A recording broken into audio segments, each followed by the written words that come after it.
There's a secret language hidden in every relationship. It's not body language. It's not what you say, it's how you name her. Most men underestimate this power, but the truth is, the right nickname can make a woman's heart skip a beat. It can trigger her emotions, create trust, and form a bond that logic alone can't explain. Today, we're decoding 9 nicknames that women can't resist, and the real psychology behind why they love them. So if you've ever wanted to make her melt, to make her feel seen, adored, and emotionally connected, I'm Mary Smith, and you're watching Mindful Senior Living, a space where we explore connection, emotional intelligence, and deeper truths. And I want you to pause for a moment and really think about this. Have you ever noticed how a single word, spoken in the right tone, can stay with you for hours? Science confirms it. When a woman hears an affectionate nickname, her brain releases 2 powerful chemicals, dopamine and oxytocin. Dopamine fuels pleasure and anticipation. Oxytocin creates bonding, trust, and closeness. This isn't about grand romantic gestures. It's about subtle emotional cues. Small, intentional signals that say, I see you, I feel you, you matter to me. That's why the right nickname shifts her emotional state. It begins to associate your presence, your voice with comfort, warmth, and even desire. This is emotional awareness. It's understanding how connection is built. Let me give you a simple example. I once spoke to a woman in her early 60s who told me about a man who used to call her my lovely. She remembers exactly how that made her feel. So let's begin gently. The first one is pretty lady. On the surface, it sounds simple, but psychologically, it's acknowledging her identity and grace. For many women, especially as they get older, that kind of recognition means far more than a surface-level compliment. Just look at her with warmth and calm confidence. It's not the word itself that creates attraction. It's the energy behind it, the tone, the timing, the intention. When it comes from a grounded place, it becomes magnetic. Now let's talk about princess or queen. Every woman wants to feel chosen in a meaningful, intentional way. You're acknowledging her value in your world. When you call her my queen, you're saying, I see your strength. I respect you. And princess touches something softer, her desire to feel cared for and safe. When you say it from a place of quiet confidence without needing anything in return, it feels grounding. It feels safe. It's about the energy of not needing to prove anything. Now, gorgeous, simple but impactful. It communicates recognition. It says, I see you as you are, and I appreciate it. Effortless acknowledgement is rarely experienced genuinely. I remember a client saying the first time a man called her gorgeous without an agenda, it felt real. Authenticity is the key, because when something feels real, it stays. Gently remember, these words only work when there is emotional connection. Don't rush this. Let connection build naturally. What kind of energy do they respond to? When do they soften? When do they light up? Because attraction isn't a formula, it's a conversation, a subtle emotional dialogue that happens beneath the surface. Now let's move into something a bit more familiar, babe or baby. These are probably the most commonly used nicknames, and because of that, they're often misunderstood. Many people use them automatically without thinking, but when used with intention, they can create a strong sense of closeness and emotional safety. When you say, hey babe, in a calm, grounded tone, it carries a sense of ease. It says, we're comfortable, we're connected. But when it's overused or used too quickly, it loses that effect. It becomes noise. So the key here is restraint. Let it breathe, let it feel natural. Baby, on the other hand, carries a slightly softer, more emotional tone. It can evoke a sense of care, of tenderness. But again, it has to match the moment. If she's opening up to you, if there's a moment of vulnerability, that's when a word like baby can land deeply. Not as a performance, but as a response. And this brings us to something many people overlook. Timing is everything. The same word can feel completely different depending on when and how it's said. And that's where emotional intelligence comes in. It's not about memorizing phrases, it's about reading the moment. Now, cutie. This one is light, playful, almost innocent.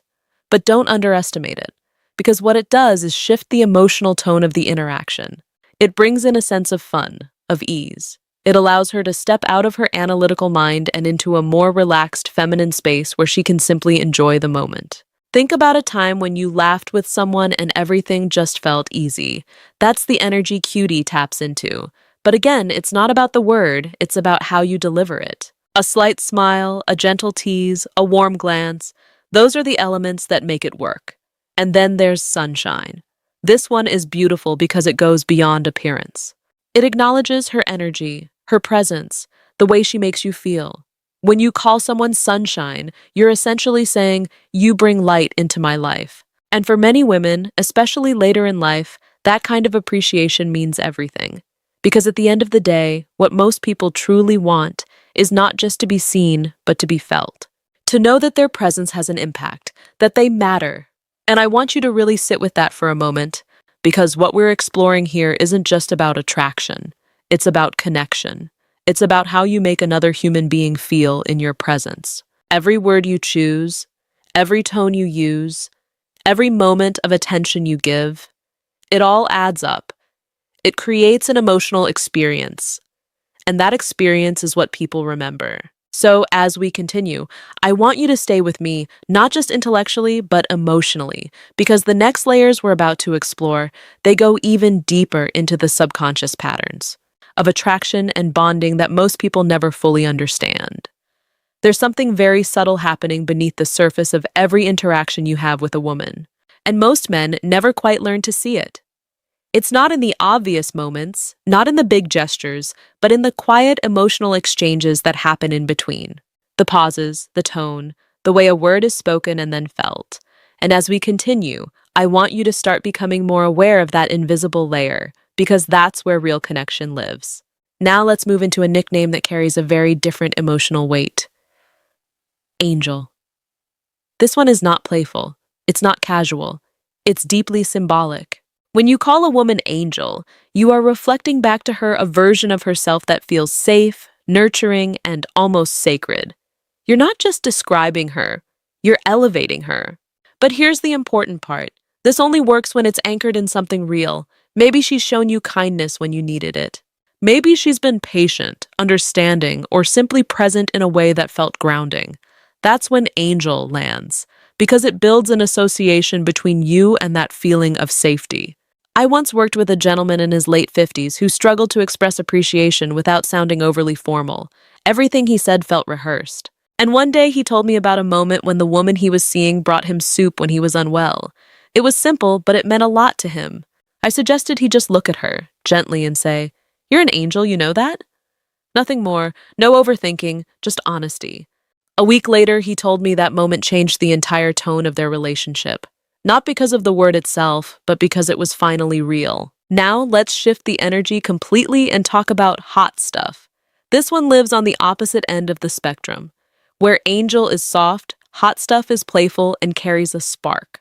But it's also the one that requires the most awareness, because here's the truth. Women don't respond to the word, they respond to how safe they feel receiving that energy from you. If it feels forced or overly eager, it creates discomfort. But when it comes from a grounded, relaxed confidence, it becomes magnetic. Picture this for a moment. She walks into the room, there's a natural confidence in her presence, and you notice it. You don't rush, you don't overreact. You simply meet her gaze, allow a slight smile, and say, "Well, don't you look like hot stuff today?" Calm, unbothered, certain. That delivery changes everything. Because now it doesn't feel like you're seeking her approval. It feels like you're expressing your perception. And that distinction is everything. Now, I want to slow this down for a second. There's a pattern in everything we've discussed. None of these words work in isolation. They work because of the emotional state you bring. This is where many men get confused. They think it's about finding the perfect word, but it's not. It's about becoming the kind of man whose words carry weight, whose attention feels intentional. Let me ask you something honestly. When you speak to a woman, are you trying to get a reaction, or are you expressing something real? One creates pressure, the other creates connection. And now we come to the most powerful one of all, the personal nickname. The one that doesn't come from a list, the one that emerges naturally. This is where emotional bonding becomes unique. Maybe it's something small. The way she laughs, the way she mispronounces a word. A shared memory that only the two of you understand, and from that, a name is born. Something playful like giggles or smarty, or even something completely unexpected that carries meaning only within your connection. And here's why this is so powerful psychologically. The human brain is wired to value what feels exclusive, what feels personal, what feels like this belongs to us. So when you use a nickname that only you call her, it creates a private emotional space, a kind of invisible thread between you. I remember a couple I once spoke with who had been married for over 30 years, and they still had a nickname they used for each other that made absolutely no sense to anyone else. But every time they said it, they smiled, because it wasn't about the word, it was about everything behind it. The years, the memories, the feeling, and that is exactly what you are creating together. Now, before you start applying any of this, there are a few very important principles I want you to internalize. Not as rules to follow rigidly, but as awareness to carry with you. First, don't rush emotional closeness. This is where many men go wrong. They use affectionate nicknames too early, hoping to accelerate connection. But instead of creating attraction, it creates resistance, because it feels out of sync. Emotional intimacy has a rhythm, it builds over time, respect that rhythm. Second, pay attention, really pay attention. Watch how she responds, not just to your words, but to your tone, your timing, your presence. Does she soften? Does she smile? Does her energy open up? These are subtle cues, but they tell you everything you need to know. Because every woman is different. What resonates with one may not resonate with another. And third, never fake it. This might be the most important one of all, because the moment your words and your internal state don't match, she feels it instantly. You don't have to be perfect, you don't have to say everything flawlessly, but you do have to be real, because authenticity carries a frequency that no technique can replicate. Now I want you to reflect on everything we've explored so far, not as a checklist, but as an invitation. An invitation to become more aware of how you show up emotionally, how you communicate, how you connect. Because at the end of the day, attraction isn't built through effort alone. It's built through presence, through consistency, through the small moments that most people overlook. The way you look at her when she's speaking, the way you listen without interrupting, the way your voice softens when you say something that matters.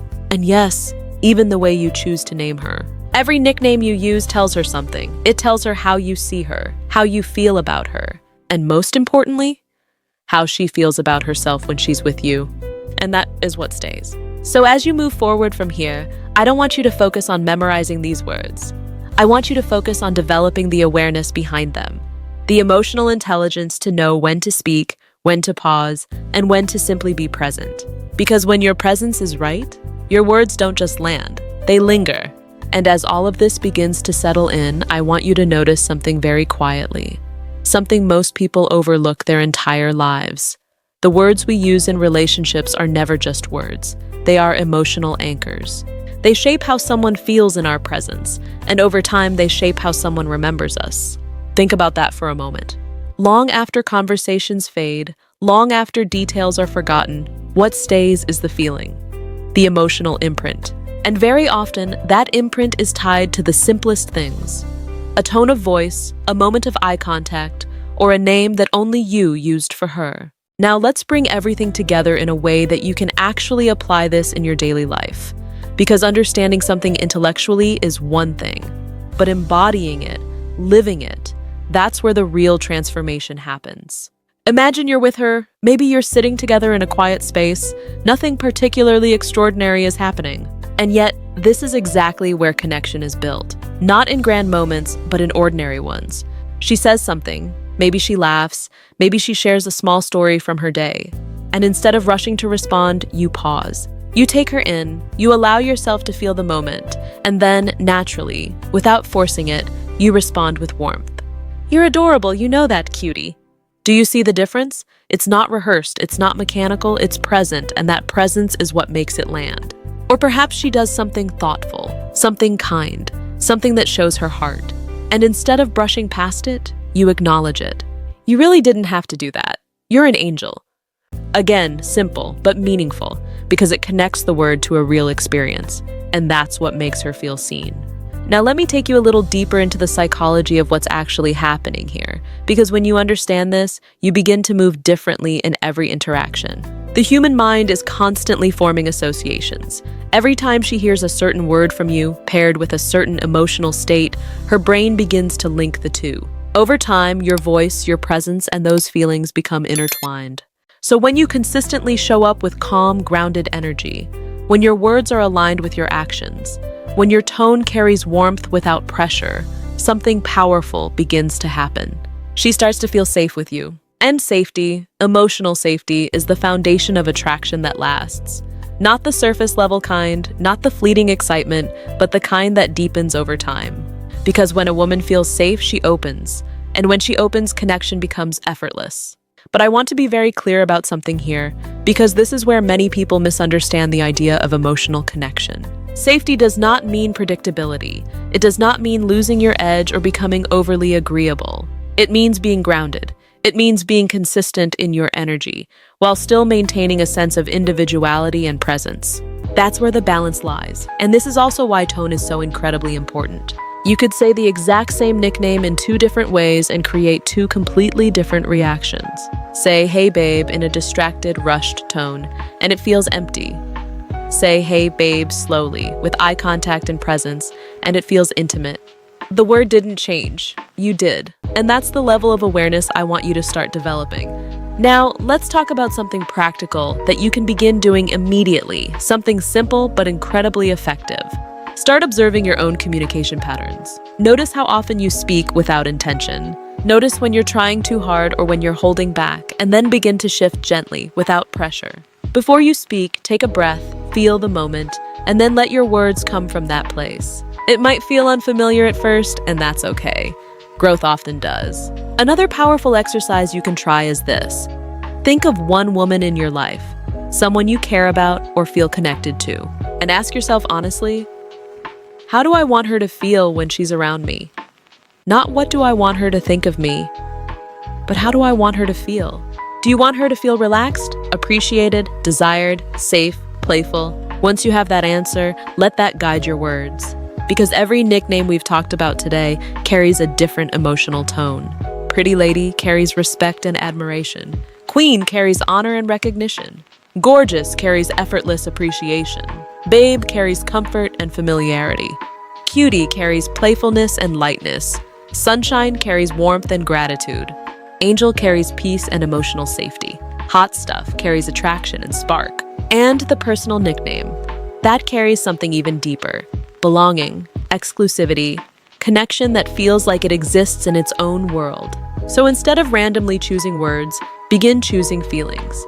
Let the feeling lead, and the words will follow naturally. Now, there's one more layer I want to share with you, something that often goes unspoken, but is deeply important. Especially as we grow older and our understanding of relationships becomes more refined. As people age, their emotional needs evolve. It's no longer just about excitement or novelty. It's about depth. It's about being understood. It's about feeling valued, not just for how you look, but for who you are and what you bring into someone's life. And this is where your words can become incredibly powerful. Because when you call a woman sunshine, you're not just complimenting her, you're acknowledging the light she brings. When you call her angel, you're not just being affectionate, you're recognizing her heart. When you use a personal nickname, you're not just being playful. You're creating a shared emotional world, and that is what makes connection last. So as you move forward, I want you to slow down just a little. Be more intentional, more present, more aware, not just in what you say, but in how you say it. Because the truth is, love isn't built in grand declarations. It's built in these small, consistent moments of emotional attunement. The way you listen, the way you respond, the way you make someone feel seen without needing to say much at all. And yes, even in the names you choose for them. If this conversation has resonated with you in any way, take a moment right now to reflect on it. And if you feel comfortable, share your thoughts. What stood out to you? Which of these insights felt most real in your own life? I always read your comments, and I value the experiences you bring into this space. And if you know someone who could benefit from this, someone who is trying to understand connection on a deeper level, share this with them. And of course, if you haven't already, subscribe to Mindful Senior Living so you don't miss these deeper explorations into relationships, emotional intelligence, and the quiet psychology that shapes our lives every single day. Because in a world that often rushes past what truly matters, choosing to slow down, to connect, to feel, that is where the real beauty of life begins. And I'll leave you with this thought. The right words don't just touch someone's heart, they shape how they remember you.